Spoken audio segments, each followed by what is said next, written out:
Hello students, आज हम पढ़ेंगे नॉइज़ पोल्यूशन। इससे पिछले वीडियोस में हमने वाटर पोल्यूशन और एयर पोल्यूशन के बारे में पढ़ा। तो व्हाट इज़ नॉइज़?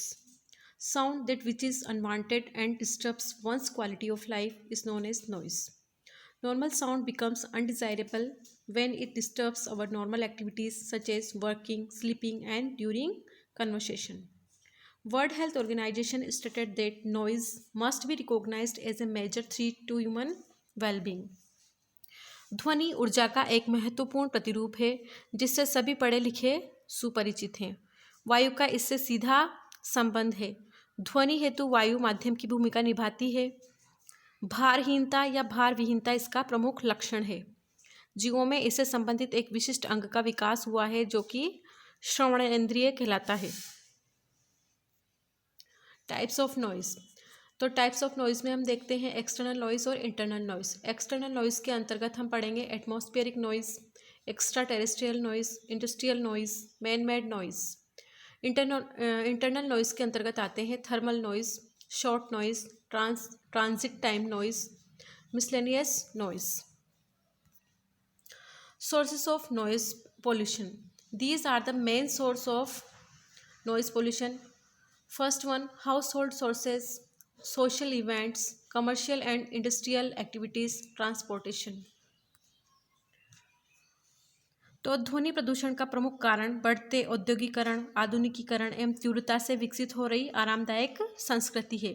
इनके फलस्वरूप आज हम एक और प्रकृति से विमुख होते जा रहे हैं, वहीं दूसरी ओर भोगवादी जीवन जीने को बाध्य हो रहे हैं। परिणाम प्रदूषकों को झेलना पड़ रहा है। और हाउस होल्ड सोर्सेज के अंतर्गत आते हैं gadgets like food mixture, grinder, vacuum cleaner, washing machine and dryer, cooler, air conditioners can be very noisy and injurious to health. Others include loudspeakers of sound systems and TVs, iPods and earphones. Another example may be your neighbor's dog barking all night every day at every shadow it sees, disturbing everyone else in the apartment. यहाँ हम देख सकते हैं house hold sources. ये सभी house hold sources को हम यहाँ पर देख सकते हैं। Social events, places of worship, discos and gigs, parties and other social events also create a lot of noise for the people living in that area. In many market areas, people sell with loudspeakers, others shout out offers and try to get customers to buy their goods. It is important to note that these events are not often, they can be called nuisance rather than noise pollution. यहाँ पर कुछ sources हैं जिनमें social events को हम यहाँ देख रहे हैं जो सारे नॉइज़ पोल्यूशन के कारण बन सकते हैं। Commercial and industrial activities, printing presses, manufacturing industries, construction sites contribute the noise pollution in large cities. In many industries, it is a requirement that people always wear earplugs to minimize their exposure heavy noise. People who work with noisy equipments are required to wear noise-proof gadgets.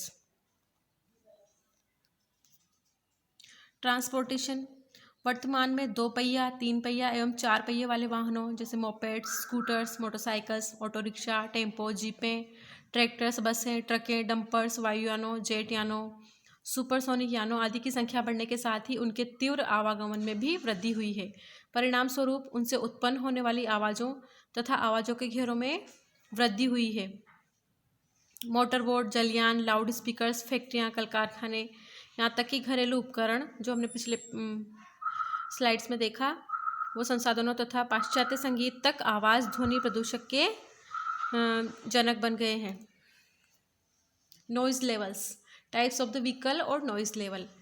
Luxury bus, इसका जो noise level है उससे 77 decibel, small passenger car 79 decibel, miniature passenger car 84 decibel, sports car 91 decibel, motorcycle 4 stroke 94 decibel और motorcycle 2 stroke 80 decibel. 80 decibel या इससे अधिक की अवांछनीय अरुचिकर ध्वनि को हम ध्वनि प्रदूषण कहते हैं। ध्वनि की आवृत्ति हर्ट्ज में नापी जाती है तथा ध्वनि स्तर की इकाई डेसिबल होती है। मानव की श्रवण क्षमता की परास 50 हर्ट्ज से 15,000 हर्ट्ज तक होती है।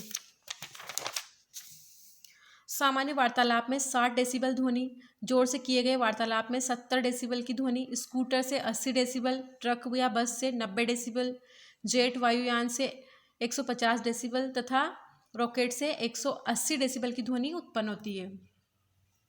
Effects of noise pollution on environment and on human health and on animals.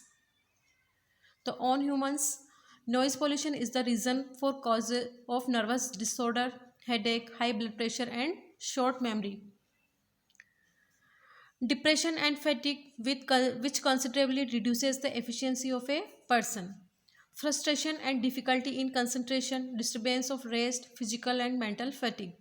Chronic exposure to noise may cause noise induced hearing loss. ये सब डीएफनेस, स्ट्रेस, एनोएंस, ये सब नॉइज़ पोल्यूशन के ह्यूमन पर इफ़ेक्ट्स हम देख सकते हैं।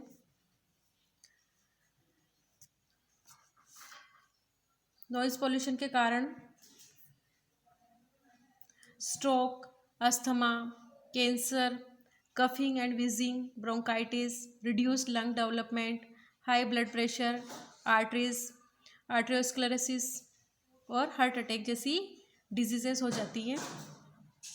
On animals, noise pollution damages the nervous system of animal, increase of death by altering the predator detection and avoidance. Animal loses the control of its mind, creates problem in their use of sounds in reproduction and navigation. They becomes dangerous and attacking. Noise pollution from ship engines and sonar systems make it difficult for marine mammals like whales and dolphins and prevent it from communicating, finding food and avoiding hazards. Excessive noise has the ability to raise an animal's heartbeat speed and even harms an animal's metabolism.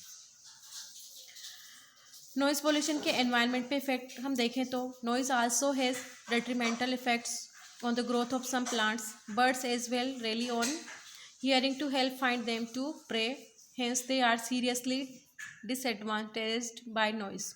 Because the noise is breaking the earth's barrier and that could lead to destruction of the world in about 2-3 years. Noise pollution causes poor quality of crops in pleasant atmosphere. ध्वनि प्रदूषण के प्रभाव इसके कारण जैसे व्याकुलता, तनाव तथा भावनात्मक असंतुलन होता है। अचानक उत्पन्न हुई जोर की ध्वनि कान के पर्दे को स्थायी रूप से क्षति, नेत्रगोल को प्रतिस्थापित कर सकता है। इसके कारण अनिद्रा हो सकती है। यह मस्तिष्क की रुधिर वाहिनियों के विस्तारण के कारण सिर दर्द, नेत्र की प्यूपिल का फैलना, रुधिर में कोलेस्ट्रॉल का स्तर बढ़ने से उत्पन्न उच्च रक्तचाप का कारण है। यह अजन्मे शिशु के तंत्रिका तंत्र के विकास को बाधित कर सकता है, जिसके कारण उसकी बाद की जिंदगी में असामान्य व्यवहार प्रकट होता है। ध्वनि प्रदूषण का नियंत्रण करने के लिए जैसे ग्रीन मफलर या ग्रीन बेल्ट वनस्पति, ग्रीन मफलर्स क्या होते हैं? तो यह सड़कों तथा रेलवे ट्रैक के दोनों ओर विशेष रूप से लगाए गए पादप हैं जो मोटर गाड़ियों से निकलने वाली ध्वनि प्रदूषक गैसों तथा धूल को अवशोषित करते हैं। लाउड स्पीकर के उपयोग पर पाबंदी होनी चाहिए। मशीनों से उत्पन्न ध्वनि को कम करने के लिए ध्वनि रोधक इंसुलेटिंग या फिल्टर्स का उपयोग करना चाहिए। कॉस्टिक जोनिंग या डिलिमिटेशन, व्यावसायिक गतिविधियों से उत्पन्न होने वाले शोर से बचाव के लिए ईयर मफ्स या कॉटन प्लग का उपयोग किया जाना चाहिए। Level of tolerance, normal level of tolerance is 80 decibel. Sound level below and above this is considered to be as noise pollution. तो स्टूडेंट्स, हमने देखा इसमें किस तरह से नॉइज पोल्यूशन होता है, उसके क्या इफेक्ट्स हैं और उसको किस तरह से कम किया जा सकता है।